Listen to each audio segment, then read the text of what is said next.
اعوذ باللہ من الشیطان الرجیم بسم اللہ الرحمن الرحیم عن انس رضی اللہ عنہ قال کان غلام یہودی یخدم النبی صلی اللہ علیہ وآلہ وسلم فمرض فاتاه النبی صلی اللہ علیہ وآلہ وسلم یعوده فقعد عند رأسه فقال له اسلم فنظر الى ابیہ وهو عنده فقال له اطع ابا القاسم صلی اللہ علیہ وآلہ وسلم فاسلم فخرج النبی صلی اللہ علیہ وآلہ وسلم وهو یقول الحمد للہ الذی انقذہ من النار۔ حضرت انس بن مالک رضی اللہ تعالیٰ عنہ بیان کرتے ہیں کہ ایک یہودی لڑکا تھا، حضور صلی اللہ علیہ وآلہ وسلم کی خدمت کیا کرتا تھا، یعنی حضور کا خادم تھا۔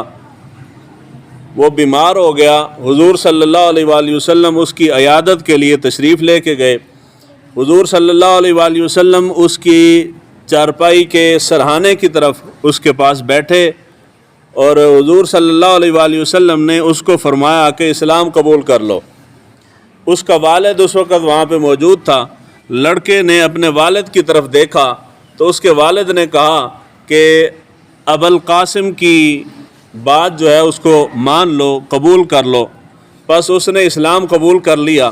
حضور صلی اللہ علیہ وآلہ وسلم جب باہر نکلے تو آپ نے فرمایا کہ اللہ تعالیٰ کا شکر ہے کہ اس نے اپنے آپ کو آگ سے، جہنم کی آگ سے بچا لیا ہے۔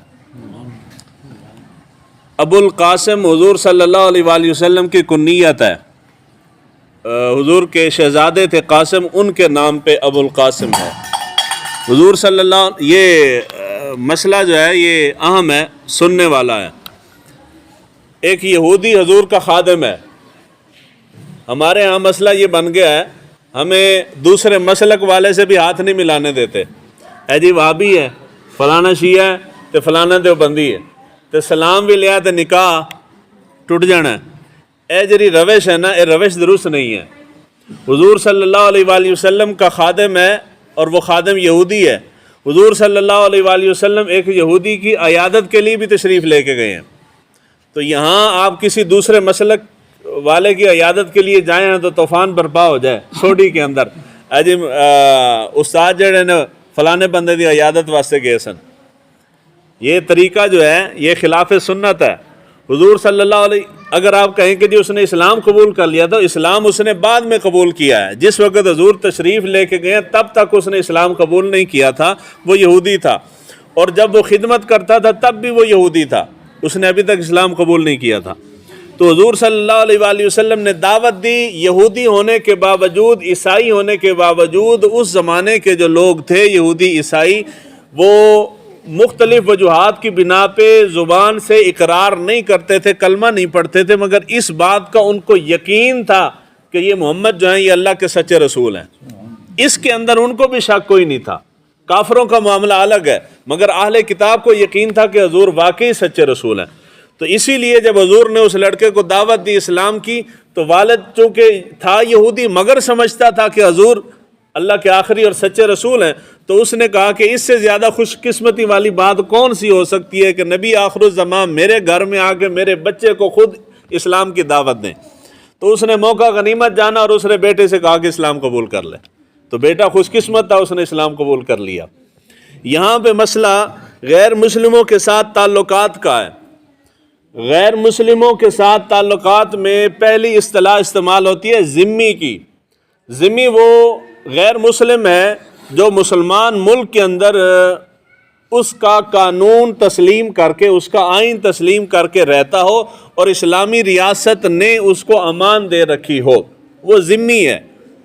ذمی کے ساتھ لین دین کرنا یعنی کاروبار کرنا، ذمی سے مراد یعنی غیر مسلم ہے۔ یہ مثال پاکستان ہے، پاکستان کے اندر عیسائی، یہودی، سکھ، کافر، ہندو سارے رہتے ہیں، ہر قسم کا طبقہ یہاں رہتا ہے۔ تو پاکستان کے اندر غیر مسلم جو رہ رہا ہے وہ ذمی ہے۔ یہاں غیر مسلموں کے ساتھ کاروبار کرنا، لین دین کرنا، ان کے ساتھ اٹھنا بیٹھنا، یا کوئی ایسا موقع بن جائے کہ اکٹھے کھانا پڑ جائے تو کھانا کھانا بھی اسلام کے اندر جائز ہے، شرعاً ممانعت نہیں ہے۔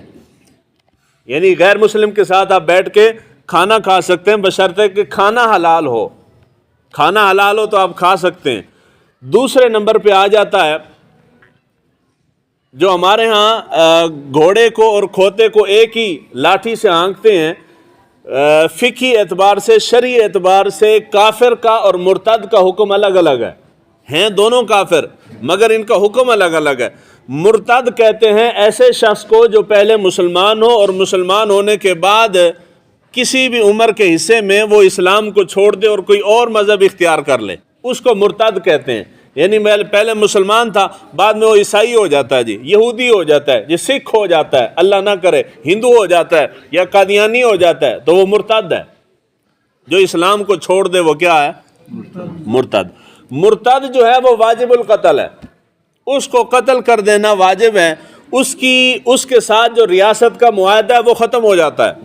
یعنی اگر کوئی شخص اس کو قتل کر دیتا ہے اور اس کے مال پہ قبضہ کر لیتا ہے تو اسلامی نقطہ نظر سے، قانونی اور ہے، اسلامی اور ہے، تو اسلامی نقطہ نظر سے اس سے قصاص نہیں لیا جائے گا، یعنی قتل کے بدلے اس کو قتل نہیں کیا جائے گا۔ اگر کوئی شخص کافر ہے، یہ مرتد کا حکم تھا، کافر ہے، کافر کو قتل کرنے والے سے اسی طرح قصاص لیا جائے گا جس طرح مسلمان کو قتل کرنے والے سے لیا جاتا ہے۔ مثال پاکستان کے اندر ایک عیسائی رہ رہا ہے تو اس عیسائی کو جا کے کوئی شخص قتل کر دے تو اس کے بدلے میں اس کو قتل کر دیا جائے گا۔ بے شک وہ کافر تھا، غیر مسلم تھا، مگر وہ ذمہ تھا، پاکستان کے اندر رہ رہا تھا، تو حکومت کا اس کے ساتھ معاہدہ ہے۔ پاکستان کے اندر جو غیر مسلم پھر رہا ہے، کافر پھر رہا ہے، کسی بھی مذہب کا ہو، اس کے ساتھ قتال کرنا شرعاً جائز نہیں ہے۔ اس کے مال کو غصب کرنا، مال چھین لینا اس سے، یہ بھی شرعاً جائز نہیں ہے۔ تو کافر کا حکم یہ ہے کہ آپ اس کی کوئی بھی چیز اس سے چھین نہیں سکتے، اس کے حقوق مسلمان والے ہیں۔ اور مرتد کا حکم یہ ہے کہ اس کی کوئی امان نہیں۔ اب سوال آتا ہے کہ جی پاکستان کے اندر ایک طبقہ رہتا ہے جس کو ہم قادیانی کہتے ہیں، قادیانیوں کو حکم الگ ہے۔ ہمارے علماء جو بیان کرتے ہیں وہ کہتے ہیں جی قادیانی مرتد ہیں، حالانکہ قادیانی مرتد نہیں ہے، قادیانی کافر ہیں۔ قادیانی کیا ہیں جی؟ کافر ہیں۔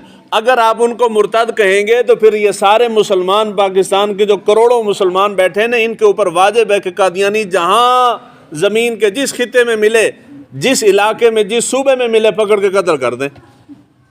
اب کوئی کر سکتا ہے جی؟ یعنی قادیانی ہونے کے ناطے کسی بندے کو قتل نہیں کر سکتے۔ کیوں نہیں کر رہے؟ حالانکہ مرتد واجب القتل ہے۔ جب ایک بندہ کھڑا ہو کے بیان کرتا ہے کہ جی یہ سارے مرتد ہیں، تو پھر سوال آئے گا کہ جی اس کو جا کے جو بیان کر رہا ہے اسی کو بندہ کہہ دینا کہ آپ نے کبھی قتل کیا کسی کو، حالانکہ آپ پہ بھی تو واجب ہے، لیکن نہیں کرتے۔ وجہ یہ ہے کہ ان کو مسئلے کا درست علم نہیں ہے۔ قادیانی جو ہیں وہ بھی کافر ہیں، وہ مرتد نہیں ہیں۔ مرتد وہ قادیانی ہے کہ جو پہلے مسلمان تھا اور اس نے اسلام کو چھوڑ کے قادیانی مذہب اختیار کر لیا ہے، اس کو ہم مرتد کہیں گے۔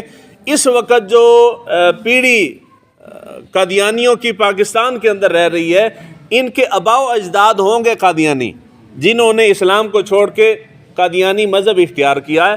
ان کے پھر جو بچے ہیں وہ سارے کے سارے کافر ہیں۔ مرتد کا بیٹا جو ہے، اولاد جو ہے، وہ کافر ہوتی ہے، مرتد نہیں ہوتی۔ یعنی ایک بندہ مرتد ہو گیا نا، اس کی اولاد مرتد نہیں ہوگی، اولاد کافر ہوگی، اس کے اوپر کفر کا حکم لگے گا۔ تو قادیانیوں کے اندر جنہوں نے مذہب چھوڑ کے قادیانی اختیار کیا ہے، صرف وہ مرتد ہے، اور جو پیدا ہی قادیانی کے گھر کے اندر ہوا ہے، اس کی پیدائش ہی اسی مذہب کے اوپر ہوئی ہے، اس کو ہم مرتد نہیں کہیں گے، اس کو کافر کہیں گے۔ تو ان کو بھی قتل کرنا شرعاً جائز ہونا کو شرعاً جائز نہیں ہے۔ اسی لیے کوئی بھی مولوی بھی جا کے کسی قادیانی کو قتل نہیں کرتا۔ اب سوال آتا ہے کہ ان کے ساتھ معاملات کرنے کا، جی ان کے ساتھ کھا پی سکتے ہیں، ان کے ساتھ اٹھ بیٹھ سکتے ہیں، ان کے ساتھ رشتے کر سکتے ہیں، جی لین دین کر سکتے ہیں، کاروبار کر سکتے ہیں، تو نہیں کر سکتے۔ عام کافر کے ساتھ کر سکتے ہیں، قادیانیوں کے ساتھ نہیں کر سکتے۔ اب سوال آئے گا کہ جی کیوں؟ حالانکہ وہ بھی کافر ہیں، یہ بھی کافر ہیں۔ فرق یہ ہے کہ جس آئین نے ان کو کافر قرار دیا ہے وہ اس آئین کو تسلیم نہیں کرتے۔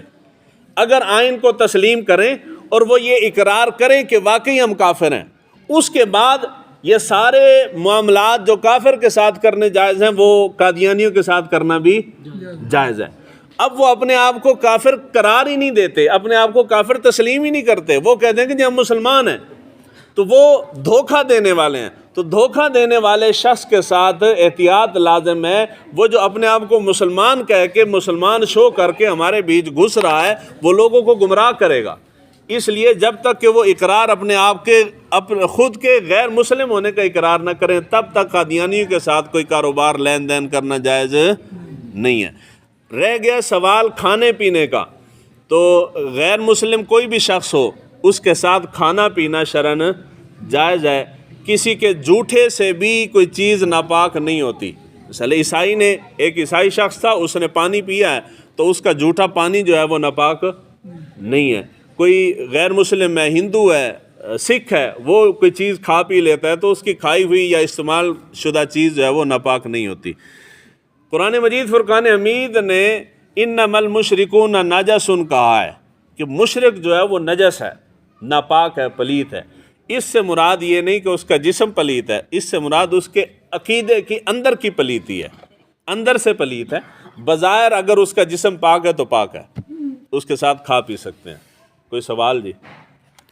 اللہ تعالی ہمیں دین کو سیکھنے سمجھنے کی توفیق عطا فرمائے.